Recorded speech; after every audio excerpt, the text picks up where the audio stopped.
My fave SCP is Geoff, who is basically a regular guy who doesn't even work at the SCP Foundation, but just happens to keep wandering into high-security parts of the building by accident somehow and escapes containment the same way. Like it says, it's an SCP on probation because they can't prove if he has some supernatural power or if he's just a guy who knows all of the passwords to the SCP Foundation. I think my favorite part are the transcripts. Commander Price. All right, people, it's go time. I want suppressing fire on this thing now. Neptune Squadron, hit it with everything you've got. If this thing gets one claw to the surface, then SCP-008J. Hey, I remember you, Commander Price. Exasperated and enraged. Fuck! SCP-008J. Can you help me out? I'm a bit turned around. I'm trying to get to Gray Street. Commander Price, we're 3,000 meters under the fucking ocean. SCP-008J produces smartphone. Well, that explains why my map won't load. Commander Price, who the flaming Christ are you? SCP-008J. Geoff, remember? Hey, are you on Facebook? I feel like I keep running into you. We should be friends. Geoff is tormenting this poor commander for no reason. I like the non-horror SCPs. Most of the horror ones are okay, but the non-horror ones are amazing. My favorite one is a book that when you read it makes you fall asleep, then you have an amazing fantasy adventure. SCP-1230. It doesn't steal the energy of people. It doesn't make you die if you die while dreaming. It's just the most kick-ass adventure of your life. Also, it's sad because the book tries as hard as it can to make people happy,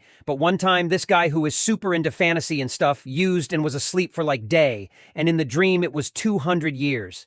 After he got out, he killed himself because he just couldn't take going back to the normal world. When that happened, the book grew depressed and sad. The pages were wet as if someone had been crying on them, and it keeps saying it was sorry. Eventually, a researcher used a sticky note to communicate that he wanted to talk with it. He then fell asleep and met with the manifestation of the book in the dream world. He talked with him and was able to learn what happened, and through visiting him and using sticky notes, he was able to help it out, and it eventually started displaying "A Hero is Born" on its pages again.